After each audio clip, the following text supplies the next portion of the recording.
wanted to make a quick video. Yes, I know I'm not in my typical graphic tees. I have somewhere to be today that requires a slightly more polished look. This is about as polished as the old man gets. I want to talk about something having to do with MAGA and their positions on things historically and now.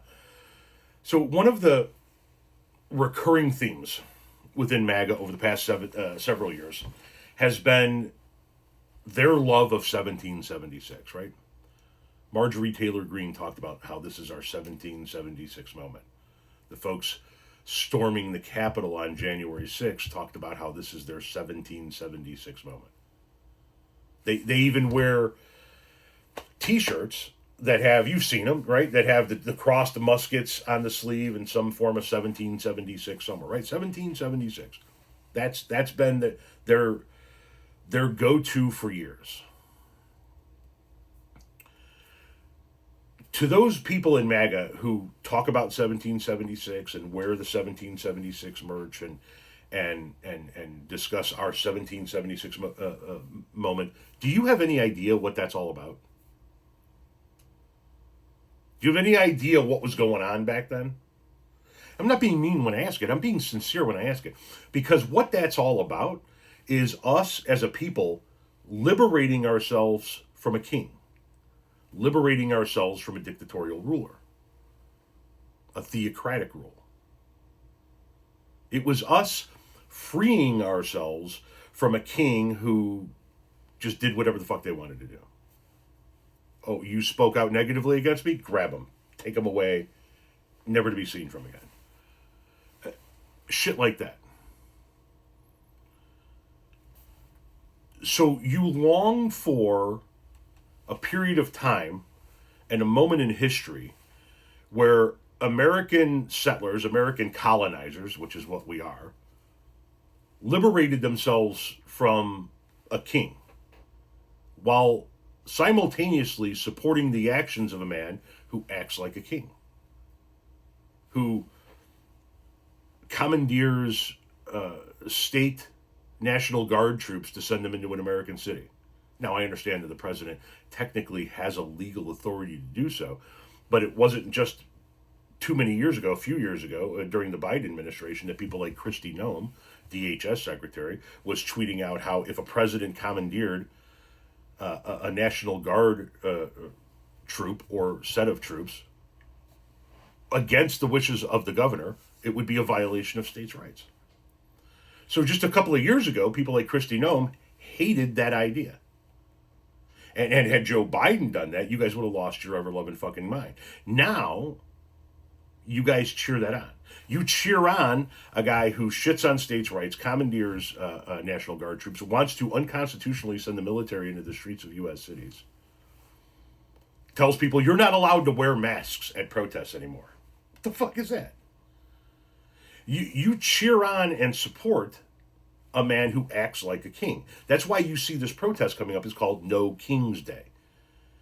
Because we as a society have been fighting against the rule of a king since 1776. That's what that fucking year is all about. That's what that date is all about. It's not just something that looks cool on your sleeve. But I suggest, or I'm guessing, suggest is the wrong word there, I'm guessing that you guys don't really know that. Much like you don't actually know what's in the fucking Constitution, you just like to wave it above your head at rallies. You have no fucking idea what 1776 was about. Because if you did know what you're cheering on, the 1776, you would be wholly against what's happening right now in Los Angeles and Chicago and Detroit and New York, and soon to come to other places. You would be against that. That's the tyrannical rule that we liberated ourselves from in 1776, that year that's on all your fucking shirts and hats. We have been fighting against this since then.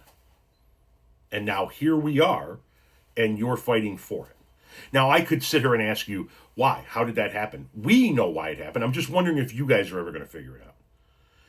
I talk to people all the time about how the folks in Jonestown never did wake up and realize they were in a cult. They just lined up and drank the Flavor Aid and all committed mass unaliving with their dear leader. They went right over the fucking cliff with him.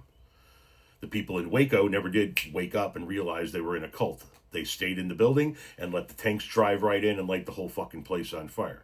And that's what we're seeing happening with MAGA. You guys cheer on everything you claim to hate. Right? You cheer on a womanizer who's had 5 children by 3 baby mamas and he cheated on each and every one of them while claiming to be for Christian values.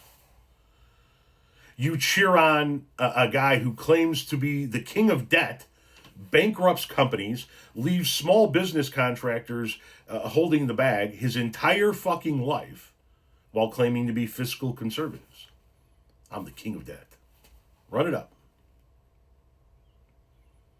You cheer on a man who gasses American citizens who are protesting in order to have a photo op in front of a church he's never been in while holding the Bible upside down while claiming to be Christians. You support a man who brags about being the one that ended privacy for women in their doctor's offices while screaming about how we need to get the government out of our doctor's offices. And you claim to be the group, the party, the folks, whoever, who are carrying on the tradition of those people from 1776 while ushering back in an era of king-like rule. While saying, we want a dictator as long as he's our guy. We want people being rounded up and shipped off without due process as long as they're people we don't like. We want people to lose their privacy in their doctor's offices as long as we think what they're doing is wrong. We want states' rights, for our states, but not for your states. Before you go buy another piece of 1776 merch, do some studying about what 1776 is about. Because right now, the people who are in the streets in Los Angeles fighting against ICE, against federal agents, and against their own National Guard at this point in time, those are the founding father patriot types. Those are the people defending their community against the king. Those are the people you claim to be. Those are the people you claim to support. Remember, we need these in case the government gets tyrannical. Well, motherfucker, it's tyrannical. But it's tyrannical in favor of you, so you're cool with it.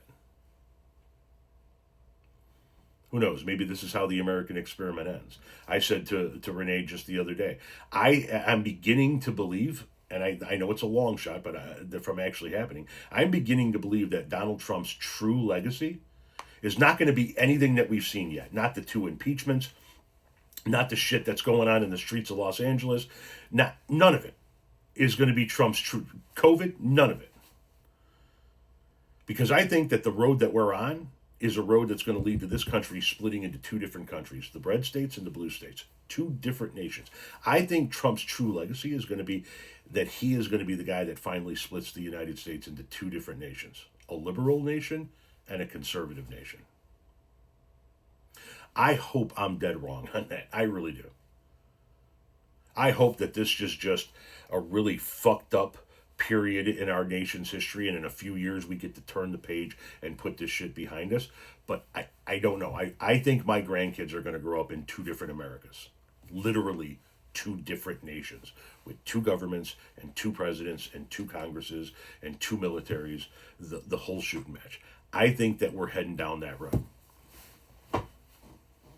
Because these people have no fucking clue what that 1776 means. And they long to be ruled.